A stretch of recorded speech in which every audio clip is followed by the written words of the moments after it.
watch for a quick tech tip when the winter is coming. Now, we are working on getting the Granadas summer tires off and the studded winters onto it. Now, of course, there is no snow yet, but as you've seen in an earlier video, snow is on its way. So, on a car like this with drum brakes, you want to get, of course, the wheel off, but instead of just putting the other wheel back on, you also take the brake drum off and check that the brakes are working as they should, and also maybe tighten them, which we will do in this video. So let's just get this wheel off and have a look at those brakes. After having broken all the nuts free, of course, you want to put the jack up underneath the car. And on this one, we put it on the rear control arm for the quickest lift. Now, with all the nuts pretty much off, a smart place to put them is in the hubcap if your car has them. If not, put them somewhere else where you won't lose them. Of course, with the wheel off, we get to the brake drum.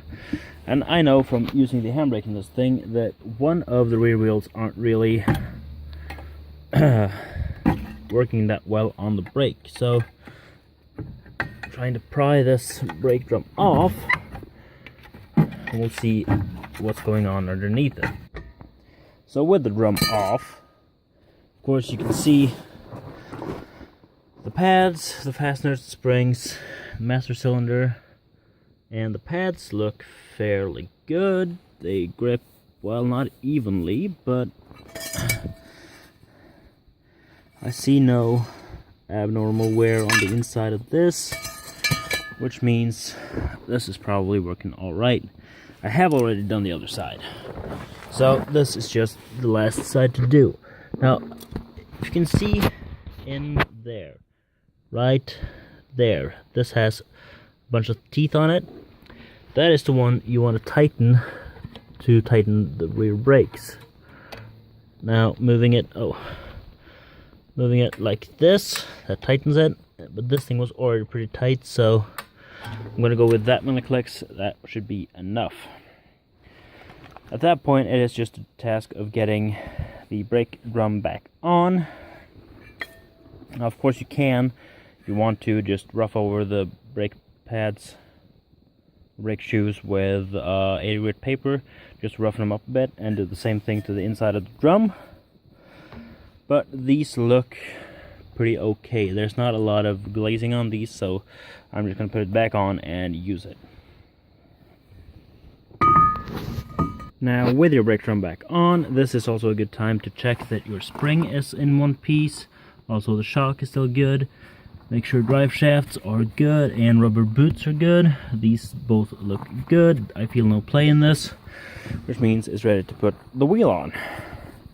And of course, when putting a wheel on, you want to make sure to get it on about as good as you can. Sorry about the camera look here, this is kind of difficult with one hand. And then you grab your nuts, attach one maybe up top, just run it in, and then one at the bottom so the wheel doesn't pull out as it did, like so. Then you tighten it down.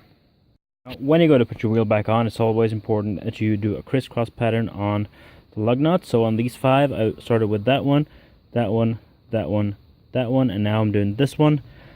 That's the last one to tighten down. Now, the smart thing to do is to tighten it down as much as you can by hand, like this, with the car still in the air. Then take it off, let the wheel car back down on the ground, and then tighten it to the specified torque, which you can find either online or in your owner's manual. When you've done this, you can put the hubcap back on and then move on to the other wheels. The brake part is only applicable to drum brakes, not the discs. On discs, you usually just check if there is enough pad material left and if the disc is good. If you feel too big of a ridge on the top of the disc, you shouldn't use it. that is it for this time. Thank you very much for watching. Like, comment, and subscribe. I look forward to seeing you in the next video. Take care.